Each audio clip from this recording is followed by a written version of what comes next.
Assalamualaikum warahmatullahi wabarakatuh. Penafsir Al-Quran Profesor Quraish Shihab dalam tafsir Al-Misbah menunjukkan bahwa semut merupakan hewan yang hidup bermasyarakat dan berkelompok. Hewan ini mempunyai etos kerja yang tinggi dan sikap kehati-hatian luar biasa. Keunikan lain yang dimiliki oleh semut adalah menguburkan anggotanya yang mati.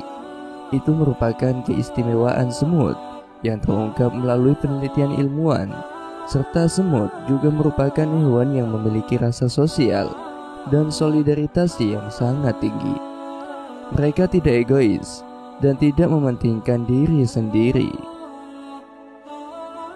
Semut bertasbih kepada Allah Subhanahu wa Ta'ala. Sebagaimana dinyatakan dalam hadis, Allah telah memberitakan bahwa segala sesuatu bertasbih dengan memuji Allah, dan tidak ada sesuatu pun melainkan bertasbih dengan memujinya. Tetapi kamu sekalian tidak mengerti tasbih mereka. Semut adalah sebuah umat. Allah telah memberitahukan bahwa makhluk-makhluk, burung-burung, dan hewan-hewan semuanya adalah umat seperti kita.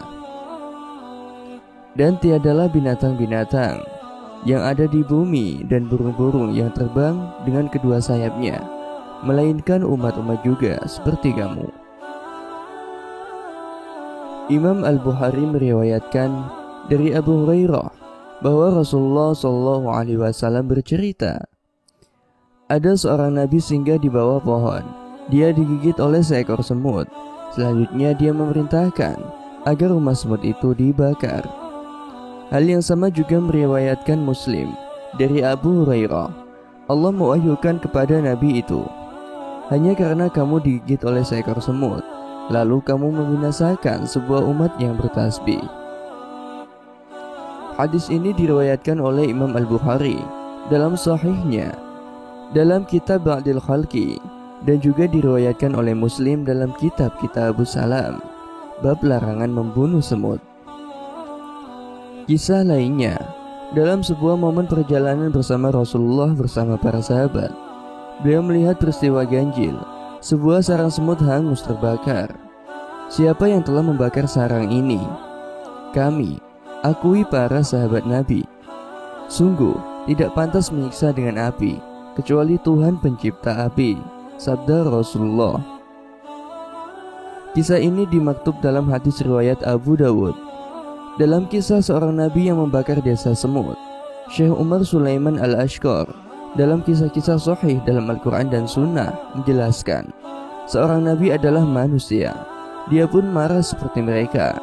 Kadang-kadang dia melakukan tindakan spontan yang membuatnya menyesal setelah itu, dan dia disalahkan karenanya.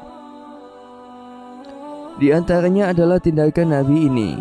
Dia marah kepada seekor semut beserta teman-temannya. Dia bertekad untuk menghukum seluruh desa semut, ujarnya. Keadilan menuntut orang yang tidak bersalah tidak boleh dihukum karena kesalahan orang lain. Yang menggigit Nabi ini hanyalah seekor semut. Jika memang mesti dihukum, maka semestinya yang dihukum hanyalah semut tersebut, bukan yang lain. Syekh Umar mengatakan, Nabi kita mengajarkan bahwa kita berhak melawan orang atau hewan yang menyerang kita, walaupun hewan itu adalah hewan jinak. Semut ini menyerang dan menggigit. Jika orang yang digigitnya menghukumnya, maka dia tidak disalahkan. Adapun menghukum semua semut yang ada di desa itu dan membakar mereka dengan api, ini bukanlah suatu keadilan, katanya. Oleh karena itu, Allah Subhanahu wa Ta'ala menyalahkan Nabi itu dan mencelanya karena dia menghukum melampaui batas. Dia menghukum semut yang tidak bersalah karena kesalahan seekor semut. Dia membunuh sebuah umat yang bertasbih kepada Allah, dan Allah telah berfirman kepadanya untuk menegurnya. Mengapa tidak hanya satu semut saja? Hanya karena kamu digigit oleh seekor semut, kamu membinasakan umat yang bertasbih kepada Allah.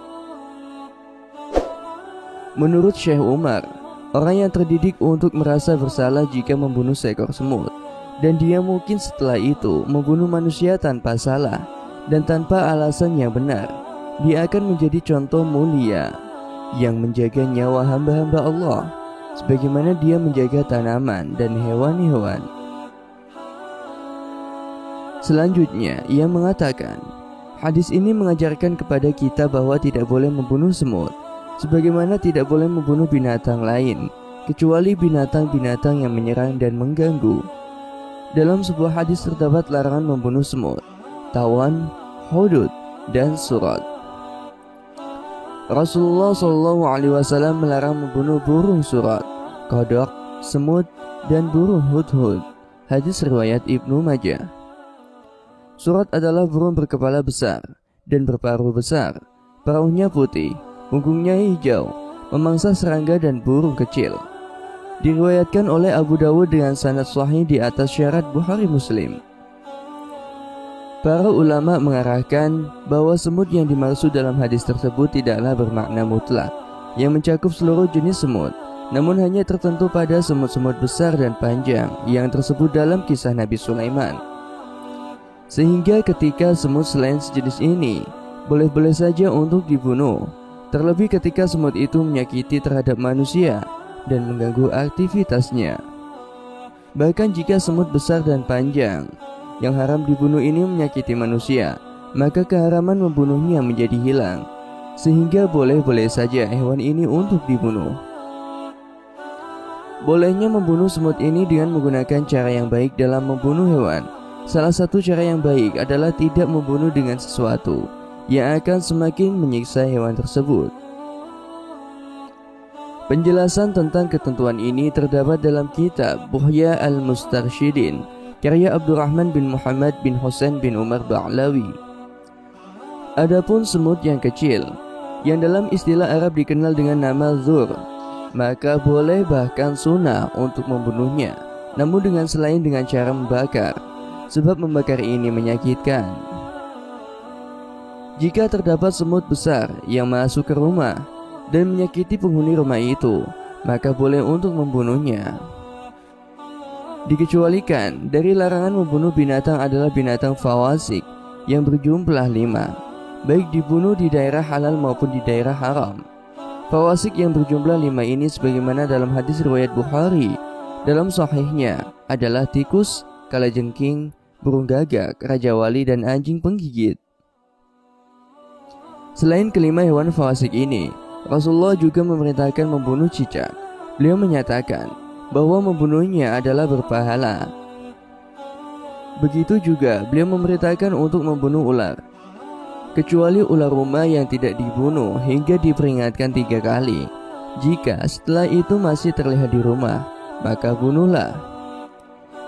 Dan dikecualikan dari ini adalah 2 macam ular, yaitu ular berekor pendek dan ular dengan 2 ekor garis putih di punggungnya. Keduanya dibunuh secara mutlak walaupun tinggal di rumah, karena keduanya bisa menyebabkan keguguran dan kebutaan. Selanjutnya, membakar makhluk hidup tidak dibolehkan dalam syariat Islam.